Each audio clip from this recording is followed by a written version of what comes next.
नमस्कार साथियों, स्वागत है आपका YouTube चैनल स्मार्ट पीसीएस में। और आज हम लोग बात करेंगे पड़ोसी देश के प्रति ब्रिटिश नीति। और आज हम लोग इस वीडियो में उन सभी तथ्यों को पढ़ेंगे जो इस चैप्टर से क्वेश्चन बनते हैं। क्योंकि हम लोग एग्जाम के पॉइंट ऑफ व्यू से पढ़ेंगे, इसलिए ज़्यादा डिटेल में नहीं जाएंगे, लेकिन हम उन सभी पॉइंट को कवर करेंगे जिससे हमारे क्वेश्चन सॉल्व हो जाए। क्योंकि क्या क्या युद्ध हुए थे, कौन कौन सी संधियाँ हुई थी, कौन कौन सी इंपॉर्टेंट बातें हैं, उस समय क्या डेट है और कौन उस समय गवर्नर जनरल थे। ठीक है, तो आइए हम लोग इस चैप्टर को शुरू करते हैं। ठीक है, तो देखते हैं कि भारत पड़ोसी देश में प्रमुख देश था जिस पे अंग्रेजों का संबंध प्रभावित हुए थे। ठीक है, और जिसमें नेपाल, वर्मा, अफगानिस्तान, तिब्बत, इनमें केवल वर्मा का ही अंग्रेजों ने भारतीय राज्य में विलय किया था। ठीक है, उसके बाद देखते हैं कि 1798 से 1805 में लॉर्ड वेलेस्ली अपने सहायक संधि के तहत देशी रजवाड़े को विदेशी संबंधों पर रोक लगा दी थी। ठीक है, मतलब लॉर्ड वेलेस्ली के समय सहायक संधि तो आप लोग पीछे पढ़े ही हैं। तो उसी सहायक संधि के तहत ही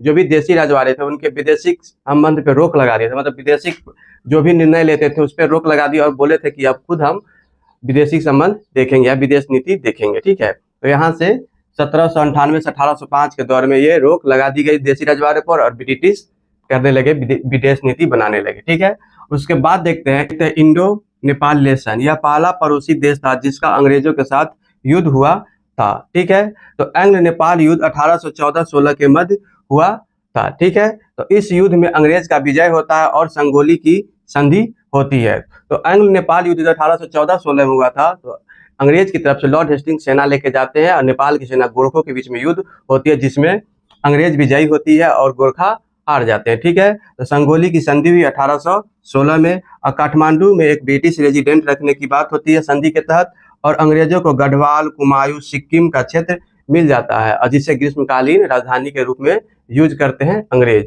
तो ये हुआ ये कि संगोली की संधि होती है कब? एंग्लो नेपाल युद्ध के साथ जब युद्ध में विजय होते हैं तो संगोली की संधि। और 1816 में होते हैं, जरूर याद रखिएगा कि 1816 में हुआ था संगोली की संधि। किस देश के हुआ था?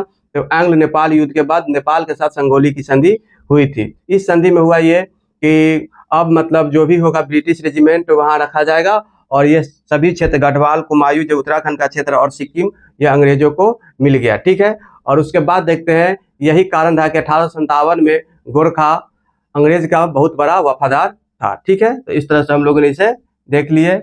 और देखते हैं अब इंडो वर्मा रिलेशन। ठीक है, तो यह प्रथम एंग्लो वर्मा युद्ध था। तो वर्मा एक स्वतंत्र देश था। ठीक है, और ये अपना विस्तार करते रहते थे। ठीक है, और जब विस्तार करते रहते थे तो यही बात अंग्रेज को सूट नहीं किया, और जब यह बात अंग्रेज को सूट नहीं किया तो अंग्रेज भी उससे युद्ध छेड़ दिए। तो कब छिड़ा?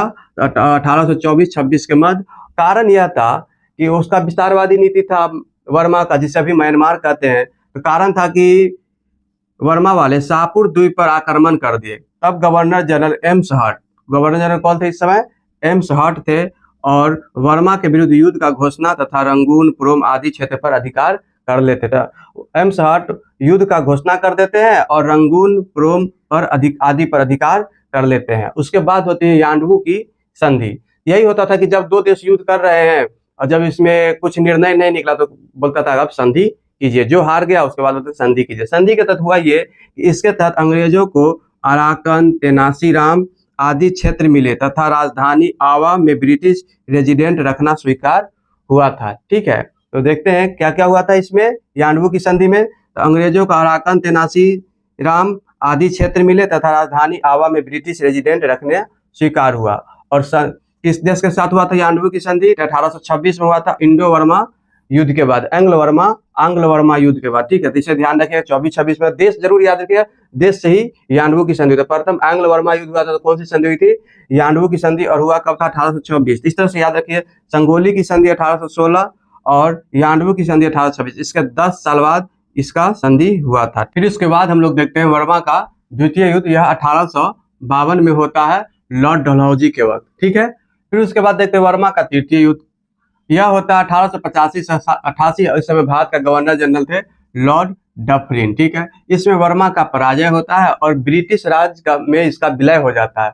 ब्रिटिश राज में वर्मा का विलय हो जाता है। किसके समय? लॉर्ड डफरिन के समय वर्मा का विलय किसमें हो जाता है? ब्रिटिश साम्राज्य में। ठीक है, और 1935 के एक्ट के तहत 1935 में वर्मा को भारत से अलग कर दिया जाता है और 1948 में इसे स्वतंत्रता दिया जाता है, मतलब स्वतंत्र देश बनता है। ठीक है, तो 1935 में वर्मा को भारत से अलग कर दिया था, 1948 में स्वतंत्र देश बना वर्मा। ठीक है, तो इस तरह से हम लोग देखें इंडो वर्मा रिलेशंस। ठीक है, तो प्रथम एंग्लो वर्मा युद्ध के बाद कौन सी संधि हुई थी? यानवी की संधि हुई थी 1826 में। ठीक है, और उसके बाद द्वितीय वर्मा युद्ध 1852 में किसके समय? लॉर्ड डलहौजी। और वर्मा का तृतीय युद्ध 1885-88 के समय लॉर्ड डफरिन। तो कौन कौन थे गवर्नर जनरल? तो देख लीजिए, सबसे पहले युद्ध में थे प्रथम एंग्लो वर्मा युद्ध के समय गवर्नर जनरल एम्स हर्ट, ए हो गया, और उसके बाद फिर डलहौजी, तो फिर डी हो गया, और फिर डफरिन, फिर डी। इसी तरह से आप देख लीजिए ऐड।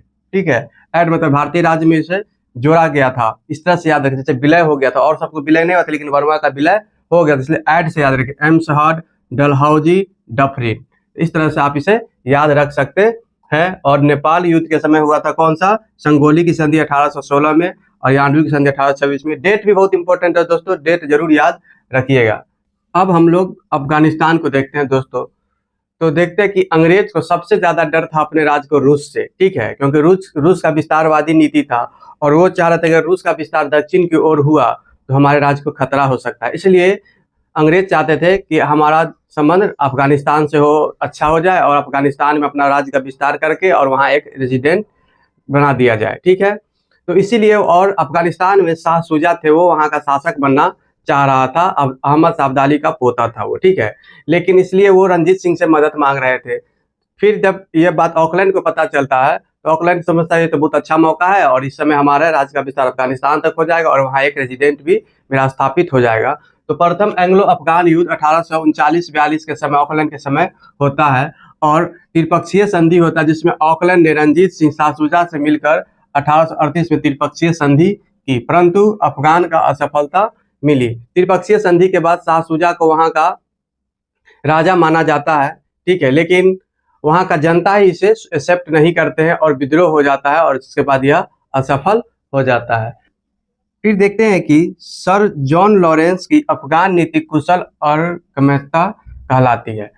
सर जॉन लॉरेंस थे, ये सोचते थे कि अफगानिस्तान पे जो पहले अटैक करेगा वही उसका दुश्मन होगा। जैसे उस तरह से रूस और इधर से अंग्रेज, तो ये चाहते थे जो पहले अटैक कर देगा वही उसका मतलब दुश्मन होगा। इसलिए इसे कहा जाता है कुशल और कर्मठता की नीति कौन अपनाई थी। तो अफगानिस्तान के लिए कुशल और कर्मठता की नीति कौन अपनाए थे?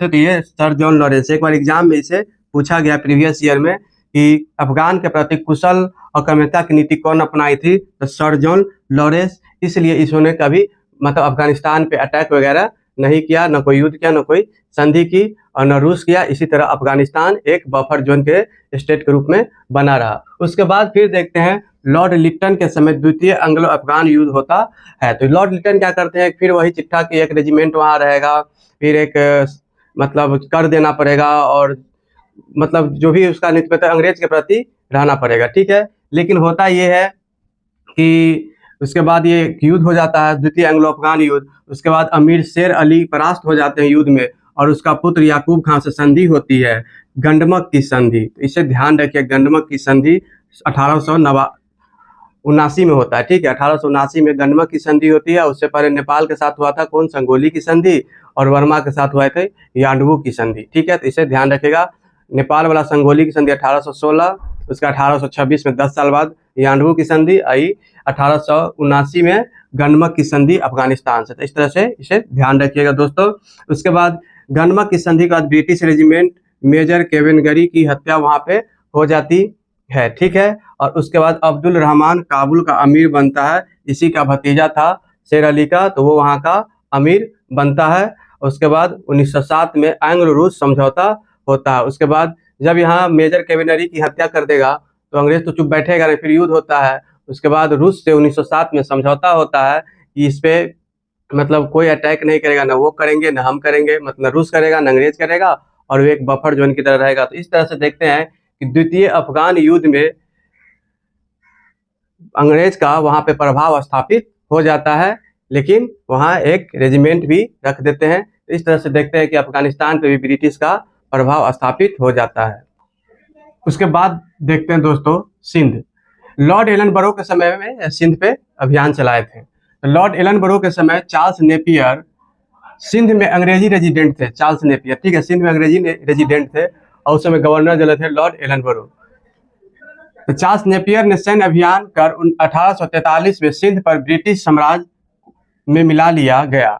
वास्तव में अंग्रेज सिंध के माध्यम से अंग्रेज अफगानिस्तान पर कब्जा करना चाहते थे, जिससे भारत को रूसी प्रभाव से बचाया जा सके। तो चार्ल्स नेपियर जो सिंध में अंग्रेजी रेजिडेंट थे, उन्होंने सैन्य अभियान किया था सिंध पे और सिंध को मतलब ब्रिटिश साम्राज्य में मिला लेना चाहते थे। वास्तव में यह सिंध पे इसलिए मिलाना चाहते थे जिससे अफगानिस्तान पर कब्जा किया जा सके और भारत को रूसी प्रभाव से बचाया जा सके, क्योंकि रूस भी अपना विस्तार कर रहा था और जान रहा था कि अगर रूस दक्षिण की ओर विस्तार किया तो हमारे राज्य को खतरा हो सकता है, यानी कि भारत को खतरा हो सकता है, ब्रिटिश साम्राज्य भारत को खतरा हो सकता है। इसलिए वो चाह रहे थे कि सिंध के माध्यम से अफगानिस्तान पर कब्जा करना, ठीक है।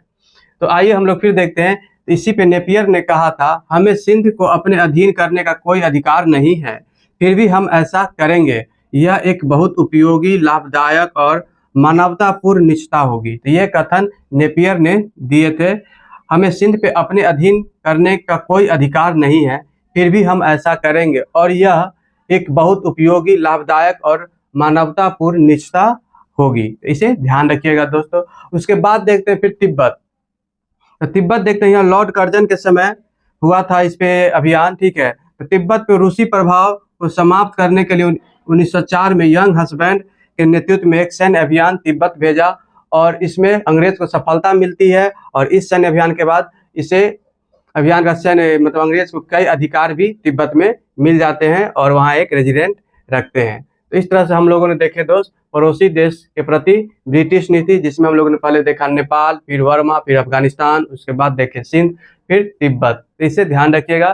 तिब्बत के समय कौन थे गवर्नर जनरल? तो लॉर्ड कर्जन थे, ठीक है। और उसके बाद किसके नेतृत्व में भेजे थे? तो यंग हस्बैंड के नेतृत्व में एक शिष्टमंडल भेजे थे वहाँ तिब्बत अभियान रूसी प्रभाव को समाप्त करने के 1904 में, ठीक है। और नेपियर किसके समय हो गए? तो सिंध के समय। इस समय लॉर्ड एलनबरो गवर्नर जनरल थे और चार्ल्स नेपियर के मतलब नेतृत्व में अभियान, सैन्य अभियान वहाँ हुआ था जो सिंध का ब्रिटिश रेजिडेंट थे। और यांडवू की संधि हुई थी किसके बीच? तो ये वर्मा के बीच हुई थी और अफगानिस्तान से हुआ था गंडमक की संधि और संगोली की संधि नेपाल से हुआ था। इसे याद रखिएगा और डेट भी याद रखिएगा और इसमें कौन गवर्नर जनरल थे, सभी तथ्यों को अच्छे से याद रखिएगा। ज़्यादा डिटेल में हम लोग इसे नहीं पढ़े हैं, लेकिन इतना पॉइंट जरूर पढ़े हैं जिससे हमारे सभी क्वेश्चन सॉल्व हो जाएंगे और हम लोगों ने एग्जाम के पॉइंट ऑफ व्यू से पढ़ा है, ठीक है दोस्तों। तो आप लोग को यह वीडियो कैसा लगा कमेंट बॉक्स में जरूर बताएं और सब्सक्राइब जरूर कर दें। तो फिर हम लोग मिलते हैं नेक्स्ट वीडियो में, तब तक के लिए धन्यवाद और स्वस्थ रहिए, हंसते रहिए। Thank you.